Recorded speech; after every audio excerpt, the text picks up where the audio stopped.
नमस्कार प्रणाम, मेरा नाम कुणाल है और आप देख रहे हैं मुझे भारतीय कुणाल पे। पिछले वाले वीडियोज में मैंने बताया था थ्योरम 10.1 और 10.2।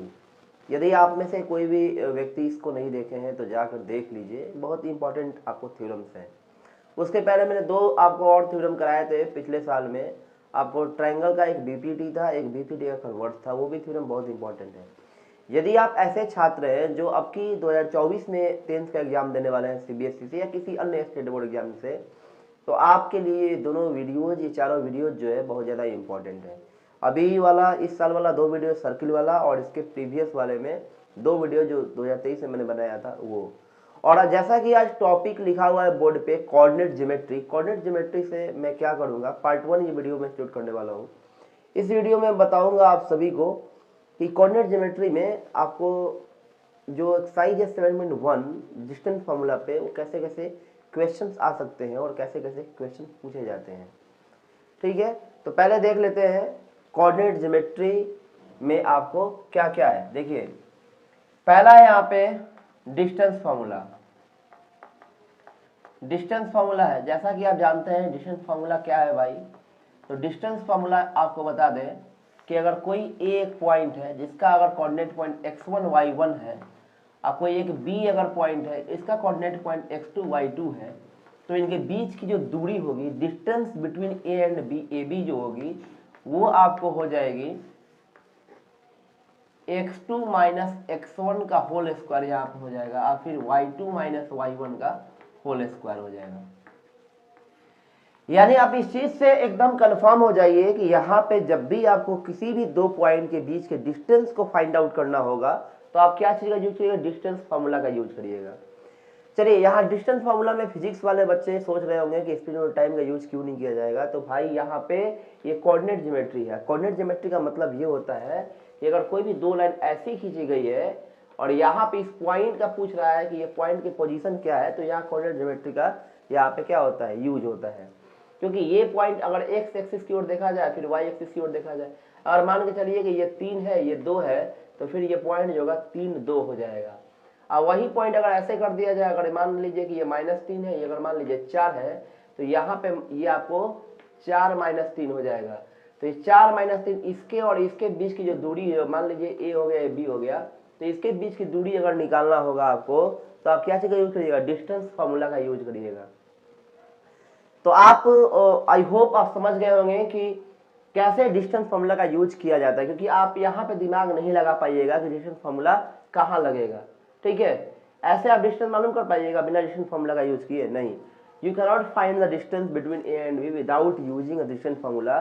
This is because you cannot find out the length of A B का आप लेंथ फाइंड आउट नहीं कर सकते हैं। When you measure the length of A B then you can find the distance between A and B. तो आपको major करना पड़ जाएगा फिर उसके लिए। तो बिना मेजर के, विदाउट मेजरमेंट, हम लोग इस फॉर्मूला से क्या कर रहे हैं, डिस्टेंस को फाइंड आउट कर रहे हैं। तो ये फॉर्मूला बहुत ज्यादा इंपॉर्टेंट है। आप बस यहां ध्यान रखिएगा, देखिए इस पे ध्यान रखिएगा कि यहां पे क्या किया जाता है, जब माइनस किया जाएगा ना, देखिए ये जो है ना बहुत ज्यादा लोग भूलने लगते हैं ये वाला कंसेप्ट। इसमें क्या करेंगे, -7 + 1, तो ये हो जाएगा -6। देखिए मैंने इंटीजर्स का वीडियो मैंने बना के डाला हुआ था, अगर इसमें मैं क्या कर दूंगा, डिस्क्रिप्शन में डाल दूंगा इंटीजर्स का वीडियो। अगर आपको नहीं देखा है तो इंटीजर्स देख लीजिएगा। अगर किसी को इंटीजर्स में प्रॉब्लम, माइनस प्लस में प्रॉब्लम है, तो जाके पहले इंटीजर समझिए। आखिर क्यों किसी बच्चे का मैथ जो होता है वीक 6 में होता है, फिर 7 में होता है, फिर 8 में होता है, फिर 9 में, फिर 10 में, और ऐसे करते करते मैथ से उसकी दूरी हो जाती है। कारण एक ही है कि बच्चे का बेसिक जो होता है वो क्लास 6 से स्टार्ट होता है।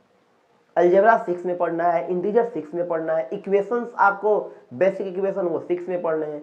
तो सिंपल चीज है कि अगर कोई भी बच्चा 7 में हो, 8 में हो, 9 में हो, 10 में हो, अगर उसे 6 का मैथ नहीं आता हो तो निश्चित तौर पे ही उसे 9, 10, 11, 12 का मैथ नहीं आएगा।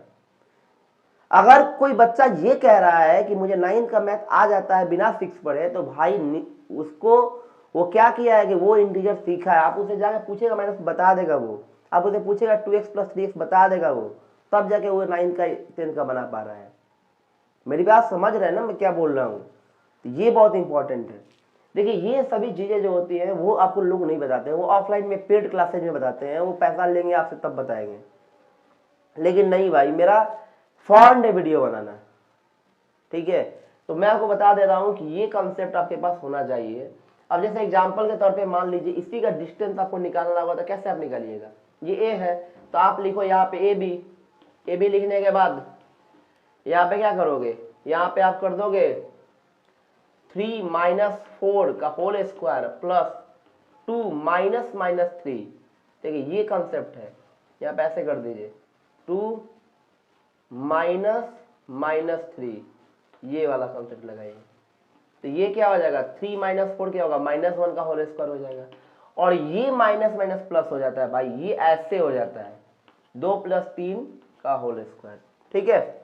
अब ये क्या हो जाएगा, ये हो जाएगा आपको 1 का स्क्वायर, 2 3 5 का स्क्वायर हो जाएगा, तो निश्चित तौर पे 1 + 25 हो जाएगा, तो ये आ जाएगा 26, यानी 20 स्क्वायर रूट 26 जो है ये क्या हो गया, ये आपको यहाँ पे डिस्टेंस हो गया ए एंड बी के बीच का। आप देख सकते हैं, मिला लीजिए फिर से, वहां पे ये x1 है, ये क्या है x1 है, और ये क्या है y1 है, और ये क्या है x2 है, ये क्या है y2 है। मैंने फॉर्मूला क्या लिखा है x2 - x1 का होल स्क्वायर। कोई बच्चा पूछता है, आपके मन में सवाल होगा कि सर अगर क्या किया जाए, यहाँ x2 - x1 न लिखकर अगर x1 - x2 लिख दिया जाए तो क्या ये सही होगा? तो जी हाँ सही होगा। आप x1 - x2 का होल स्क्वायर भी लिख सकते हैं।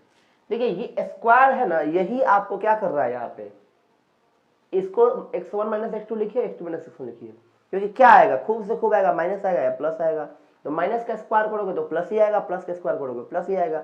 अगर ये स्क्वायर नहीं होता तो क्या होता, अगर ये स्क्वायर नहीं होता तो आप नहीं लिख पाते, ठीक है। अगर ये स्क्वायर नहीं होता तो आप नहीं लिख पाते। देखिए एक और कॉन्सेप्ट बता रहा है आपको, बहुत इंपॉर्टेंट कॉन्सेप्ट है, यहाँ देख लीजिए, यहाँ लिखते हैं हम लोग। देखिए कॉन्सेप्ट क्या है, कॉन्सेप्ट समझिएगा। कॉन्सेप्ट ये है कि बहुत सारे लोग ऐसे समझते हैं, ऐसे है ना, तो ऐसे समझ लेते हैं a + b, कभी होगा ये नहीं होगा, ये गलत है। ये गलत क्यों है, ये गलत इसलिए है क्योंकि यहाँ पे √a² + b² लिखा है, तो a² + b² का स्क्वायर रूट a + b नहीं होता है। a + b किसका स्क्वायर रूट होता है, तो ये होता है a + b का होल स्क्वायर। अगर होगा ऐसे होगा तो इसका स्क्वायर रूट ये होगा। तो आपको कभी भी मिल जाए ऐसे तो इसका बराबर ये मत लिखिए, गलत हो जाता है। इसके बराबर क्या लिखेंगे, इसके बराबर ऐसे ही छोड़ देंगे, क्योंकि a² + b² is not a perfect square, ये परफेक्ट स्क्वायर नहीं होता, ठीक है। तो आपको डिस्टेंस फॉर्मूला पे जो भी क्वेश्चंस है ऐसे ही बनेंगे। एनसीईआरटी में अगर पढ़ रहे हो आप, तो एनसीईआरटी में कोऑर्डिनेट ज्योमेट्री का पहला, अगर पुराना बुक आपके पास में है तो 7.1 जो है उसमें 10 क्वेश्चन दिए गए हैं, आप 10 क्वेश्चन कर लो, और आपको 7.2 में भी 10 क्वेश्चन है उसको भी कर लो। आपका बस इतना ही पूछेगा 10 10 20, अब बाकी जो एग्जाम्पल में दिए गए हैं उसको कर लीजिएगा। देखिए एनसीईआरटी के क्वेश्चंस को ही आपको ट्विस्ट करके आपको क्या करता है, सीबीएसई पूछता है आपसे, और आप क्या कर पाते हो, जवाब नहीं दे पाते हो। कारण ये है कि आपने ये 10 क्वेश्चन जो किया उसको सिर्फ बनाया है, वो क्वेश्चन आपके दिमाग में नहीं है। अब मेरे से पूछिएगा तो मेरे को सारा याद है। 7.1 का आप देखिए पहला नंबर से 3 क्वेश्चन दिए गए हैं, डिस्टेंस फाइंड करना है, ठीक है। फिर सेकंड आइए, फिर थर्ड आइए, फिर फोर्थ आइए, सारा टाइप का दिया हुआ है। थर्ड वाले में देखिएगा आप, फोर्थ वाले में तो वो आपको उसमें पता करना है कि किस ट्रायंगल है, क्वाड्रिलेटरल है, सर्किल है, क्या आयत है यानी रेक्टेंगल है, ये सब। तो आपको एक बात समझा देते हैं कि जब तक क्वेश्चन का टाइप नहीं याद होगा, क्वेश्चंस आपके दिमाग में नहीं घूम रहे होंगे, तो आपको अगर क्वेश्चन को ट्विस्ट करके थोड़ा सा घुमा दिया जाए, वहां पे चेंजिंग कर दिया जाए, तो आपसे नहीं बन पाएगा। इसको बनाने का उपाय क्या है, उपाय यही है कि आप इसको 7.1 को भी 2-3 बार बनाइए और 7.2 को भी बनाइए, क्योंकि मैथ्स का एग्जाम जो है लास्ट डे में है, और मुझे ये लगता है कि मैथ एक ऐसी आपको यूनिट है, एक ब्रांच है जिसमें आपको प्रैक्टिस इंपॉर्टेंट है, ठीक है। लेकिन बच्चे फिर ये कहते हैं कि प्रैक्टिस करें किस चीज की, भाई मैथ्स आता नहीं है प्रैक्टिस क्या करें, जो चीज आता नहीं है प्रैक्टिस क्या करना है। बात भी सही है। अगर मैंने आपको डिस्टेंस फॉर्मूला बता दिया तो आप सिर्फ एक क्वेश्चन को रिपीट करने का नहीं होगा, इस पे आधारित क्वेश्चन को भी बनाना होगा आपको, इसको निकालनी है। हो सकता है आपको 3 में से 4 घटाने नहीं आता हो तो आप फंस जाइएगा। हो सकता हो यहाँ पे 3 4 की जगह एक्स वाई कर दे, कॉस थीटा साइन थीटा कर दे तो फंस जाइएगा। तो मैथ में क्या होता है, तरह तरह के क्वेश्चंस को क्या किया जाता है, ऐड ऑन कर दिया जाता है और ऐड ऑन करके आपको दे दिया जाता है, ठीक है, जिससे बच्चे जो होते हैं वहाँ पे अटक जाते हैं। तो इस चीज़ को डिस्टेंस फॉर्मूला कर लीजिए। इसमें हम देख रहे हैं आपको किस प्रकार के क्वेश्चन पूछे जा रहे हैं। देखिए मेरे हाथ में एनसीईआरटी की बुक है और आपके पास भी होगी। आप उसमें देखिएगा एक्सरसाइज 7.1 है। अगर नया बुक लिए तो 6.1 होगा, एक हटा दिया है एक्सरसाइज, या 7.1 ही हो सकता है क्योंकि वो हटाया 11 वाला है ना, तो वो ठीक है। तो 7.1 में आप देखिएगा जा करके ये क्या किया है कि एक्सरसाइज में यहाँ लिख देता हूँ 7.1। आपके एक्सरसाइज में जो भी हो, पहला एक्सरसाइज है, याद रखिए कोऑर्डिनेट ज्योमेट्री एनसीईआरटी का पहला एक्सरसाइज है ये। इसमें आपको बता दूं मैं कैसा क्वेश्चन पूछता है। जैसे मान लीजिए 4 नंबर पूछ रहा है, पूछ क्या रहा है, पूछ रहा है कि चेक करना है 5 है -2 है 6 4 है और आपको 7 -2 है। पूछ रहा है कि ये क्या आपको यहाँ पे चेक वेदर ये आपको आइसोसेलेस ट्रायंगल के वर्टिसेज है या नहीं है। देखिए आइसोसेलेस ट्रायंगल के वर्टिसेज जब भी होते हैं तो आपको माइंड में बैठा लेना है कि आइसोसेलेस वर्टिसेज कब होगा, इसको ए मान लेना है, इसको बी मान लेना है, इसको सी मान लेना है। आपको निकालना है ओवरऑल क्या करना है, ट्रायंगल बना लेना है। बनाने के बाद ए हो गया, बी हो गया, सी हो गया। अब किसी ट्रायंगल में कितने पार्ट्स होते हैं भाई, कितने साइड्स होते हैं, तो वो 3 होते हैं। तो आपको ए बी फाइंड करना है, बी सी फाइंड करना है, सी ए फाइंड करना है। भाई मेरे ध्यान से देखो, यहाँ पे मैंने क्या लिखा है ए बी, तो ए बी ये है ना ए बी, ध्यान दो ए बी, तो ए बी क्या है भाई, ए बी जो है डिस्टेंस है ए और बी का। तो यहाँ क्या कर देंगे 6 -2 का होल स्क्वायर कर देंगे, आप 4 + 2 हो जाएगा। यहाँ पे ये माइनस है ना तो ये प्लस हो जाता है। और फिर ये BC है तो BC ऐसे निकलेगा 7 - 6 का होल स्क्वायर, अब -2 - 4 का होल स्क्वायर। फिर ऐसे ही CA निकाल लेंगे तो ये हो जाएगा 7 - 5 का होल स्क्वायर, अब +-2 + 2 का होल स्क्वायर। ऐसे क्या करोगे ABBC CA निकाल लोगे। अगर कोई भी दो साइड इक्वल हो जाता है तो वो आइसोसेलेस ट्रायंगल का क्या है, वो आइसोसेलेस ट्रायंगल के ये आपको वर्टिसेज है। देखिए ऐसे ही एक क्वेश्चन है आपको 7 नंबर क्वेश्चन कह रहा है कि find the point on the x axis which is equidistant from 2 - 5 and -2 9। मेरे भाई ध्यान रखिएगा एक्स एक्सिस किधर है, ये एक्स एक्सिस होता है ना, ये एक्स एक्सिस होता है। तो एक्स एक्सिस पे कोई पॉइंट याद करना है। तो आप मान लो कि एक्स एक्सिस पे कोई पॉइंट है। अच्छा कोई एक्स एक्सिस पे पॉइंट होगा तो भाई क्या होगा कोऑर्डिनेट उसका कोऑर्डिनेट मान लेते हैं x0। तो ये कह रहा है आपसे कि ये 2 - 5 है, एक -2 9 है।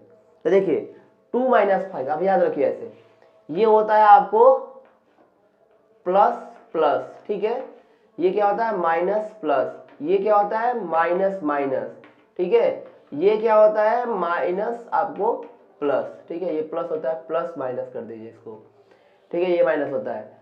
अब ये फर्स्ट क्वाड्रेंट है, ये सेकंड है, ये आपको थर्ड है, ये फोर्थ है। ये क्वेश्चन में कह रहा है 2 - 5 है, तो 2 - 5 किस में आएगा, इसमें आएगा 2 - 5। तो मान लो यहाँ पे है कोई कोऑर्डिनेट। फिर कह रहा है एक -2 9 है, -2 9 किस में आएगा, इसमें आएगा, एक -2 9 इसमें आएगा। अब ये दोनों पॉइंट जो है एक्स एक्सिस से क्या है दूर है, माने एक ऐसे है और एक ऐसे है, ठीक है। तो ये मान लीजिए P है, ये A है, ये B है। यानी अब वो करना क्या है, वो करना ये है कि AP बराबर आपको PB कर देना है। यानी आपको माइंड में रखना है कि ऐसे है, ये P है, ये A है, B है, ये X वाला है। अगर आप ये इक्वल कर दोगे ना भाई 7 नंबर में तो क्या हो जाएगा, आंसर आ जाएगा AP = PB। आप फिर बोलिएगा कि दोनों तरफ आपको रूट आ जाएगा, भाई दोनों तरफ रूट आ जाएगा तो स्क्वायर कर दिया जाता है, या इसके बदले में ऐसे लिख देते हैं कि AP का होल स्क्वायर = PB का होल स्क्वायर। अब क्या होगा, रूट गायब हो जाएगा आपका, ठीक है। इससे क्या होगा, x का वैल्यू निकल जाएगा। तो फिर जब x का वैल्यू निकल जाएगा तो फिर कोऑर्डिनेट पॉइंट निकल जाएगा। यानी आपको दिमाग में बैठा लेना है कि जब भी इस टाइप के क्वेश्चंस आपसे पूछे जाते हैं तो आप ऐसे ही बनाइएगा। चलिए इसको बना देते हैं, सॉल्व कर देते हैं हम। यहाँ पे कोशिश रहेगी सॉल्व करने की। AP है ना भाई, ये A क्या था, ये A मान लिया था मैंने आपको -2 9 ना, -29 मान लिया था, और यहाँ पे आपको 2 - 5 मान लिया था। अब यहाँ पे मैं क्या करूंगा, AP स्क्वायर है तो यहाँ पे AP स्क्वायर के जगह पे AP px है ना, तो x + 2 हो जाएगा का होल स्क्वायर प्लस ये फिर 9 आ जाएगा, डायरेक्ट लिख रहा है। और आपको PB है तो ये आपको 2 - x ये हो जाएगा, ठीक है, या x - 2 जिसको आप लिख लो। और फिर यहाँ पे 5 का स्क्वायर मैं डायरेक्ट कर दे रहा हूँ। अब देखिए ये आपको क्या हो जाएगा, x स्क्वायर हो जाएगा, ये 4 हो जाएगा, ये आपको 4x हो जाएगा, ये 81 हो जाएगा, ये आपको फिर 4 फिर x स्क्वायर - 4x हो जाएगा प्लस 25 हो जाएगा, ये कट जाएगा भाई।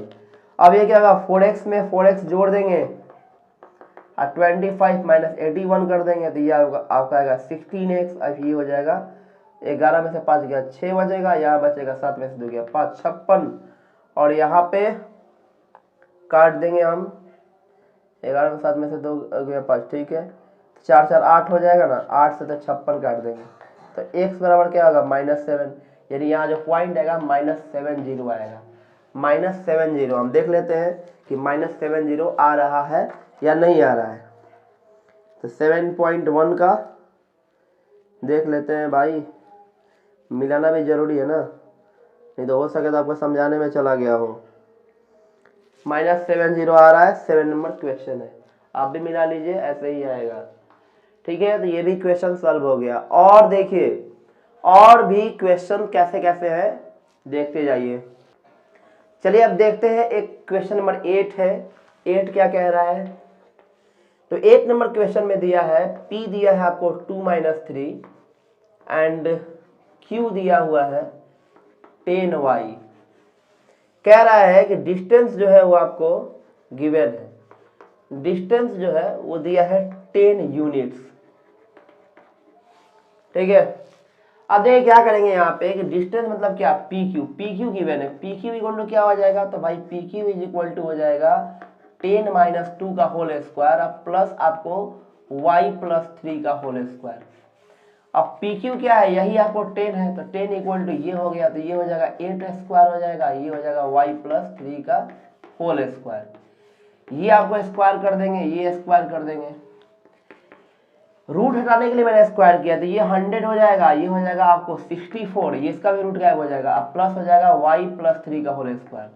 आप सोच रहे होंगे कि y + 3 को नहीं तोड़ रहे, क्यों भाई, तो देखिए ये आसान रूप से बनेगा, ये -64 हो गया, ये हो गया y + 3 का होल स्क्वायर, फिर ये होल स्क्वायर इधर आ जाएगा, रूट 36 हो जाएगा ना, स्क्वायर आएगा तो ये y + 3 हो जाएगा, इसका प्लस माइनस होता है तो ये आपको +- 6 हो जाएगा, ठीक है, y + 3 हो गया।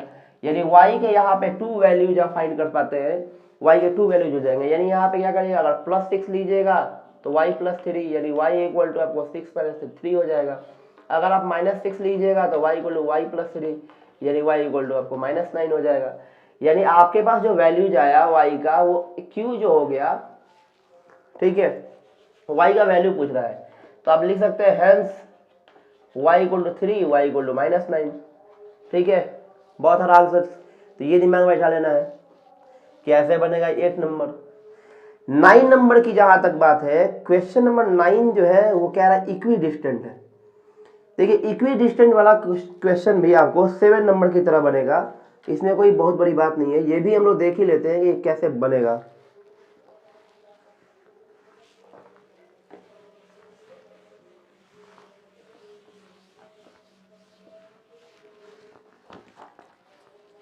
देखिए 9 नंबर देख लीजिए, 9 नंबर में यहाँ पे कह रहा है कि Q जो है वो लिखा है 0 1 और P लिखा है आपको 5 - 3 और R दिया है x, 6।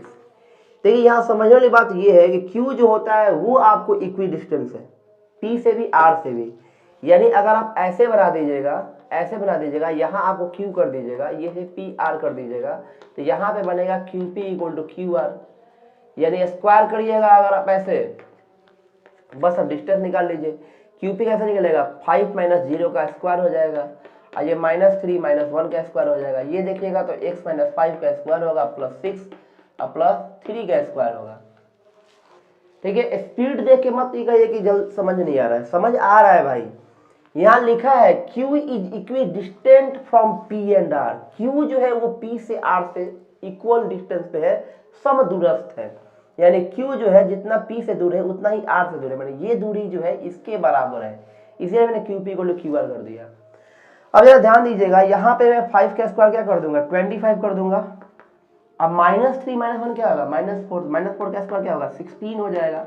और x - 5 में ऐसे ही रखूंगा उस वाले आपको क्वेश्चन की तरह, 6 और 3 9, 9 का स्क्वायर क्या हो जाएगा, 81 हो जाएगा।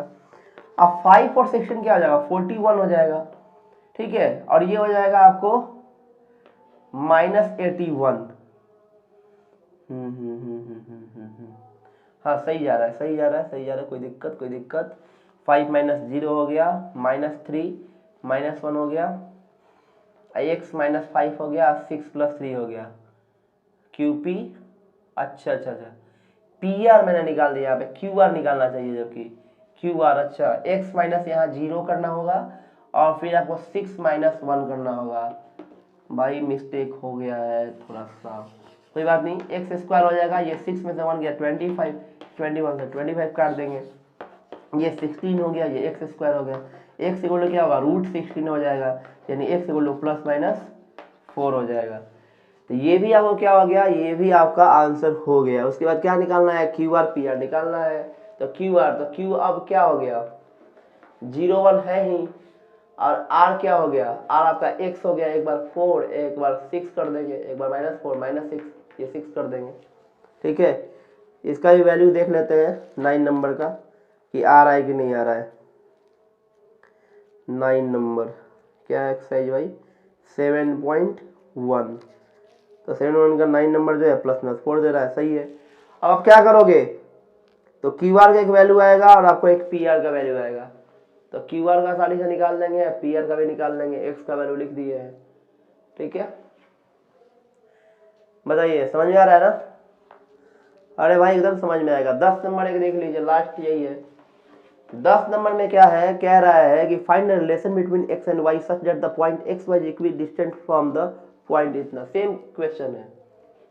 इसको P मान लीजिए, x y मान लीजिए, ठीक है। और ये दिया है Q कर लीजिए, इसे 3 6 दिया है, और R कर लीजिए -3 4।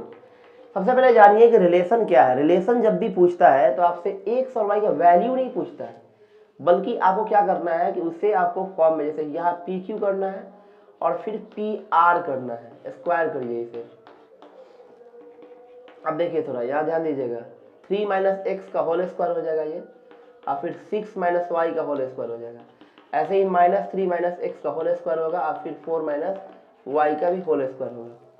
तो ये 9 हो जाएगा, ये x स्क्वायर हो जाएगा, ये 3 दूना का 6x हो जाएगा, अब प्लस ये 36 हो जाएगा, ये y स्क्वायर हो जाएगा, -6 दूना 12y हो जाएगा, इक्वल टू ये 3 दूनी का 9 होगा, x स्क्वायर होगा, प्लस 6x होगा, अब प्लस 16 होगा, y होगा, y स्क्वायर होगा, और फिर आपको 4 दूनी का 8y होगा माइनस में, ये y square x square cut जाएगा दोनों, ठीक है। ये 9 भी काट दीजिए, क्या दिक्कत है, और कुछ कटेगा नहीं। तो -6x हो गया, ये -6x ये भी आ जाएगा, -12y हो जाएगा, +8y हो जाएगा, और 36 इधर है, 16 जाएगा घट जाएगा इधर, तो ये सब इधर है लिख देते हैं। तो ये आएगा -6 -12, अब 12 में गया 4 -4y, और 36 में 16 गया तो 20, तो +20, 4 कॉमन करिएगा तो 3x आ जाएगा, माइनस में y आ जाएगा, 4 5 20 आ जाएगा, यानी आप देखिएगा तो 3x + y = 5, यही आंसर होगा, 3x + y = 5। ये भी देख लेते हैं, 3x + y = 5, 3x + y = 5 given है कि नहीं है भाई, 3x + y = 5, या 3x + y - 5, या माइनस से क्या करिएगा, कॉमन कर लीजिएगा तो भी आंसर आ जाएगा। ये क्या होगा, इक्वेशन हो गया। तो जो भी आपको डिफरेंट टाइप के क्वेश्चन थे मैंने इसको सॉल्व कर दिए हैं। ये पार्ट 1 वीडियो है, पार्ट 2 मैं इसके बाद अपलोड करने वाला हूँ, ठीक है। आपको समझ में नहीं आ रहा है तो इसे क्या करिए, आप थोड़ा रिवाइंड करके फिर से देख लीजिए, और अगर फिर भी समझ में नहीं आएगा कमेंट में बताइएगा क्या समझ में आपको नहीं आ रहा है, ठीक है। तो मिलते हैं आपको पार्ट 2 के साथ में। पढ़ते रहिए और देखते रहिए भारतीय कुणाल, देखते क्या रहिए, देखिए और बंद कर दीजिए फिर। अपना पढ़ते रहिए। फिर मिलते हैं नेक्स्ट वीडियो में, तब तक के लिए नमस्कार, जय हिंद।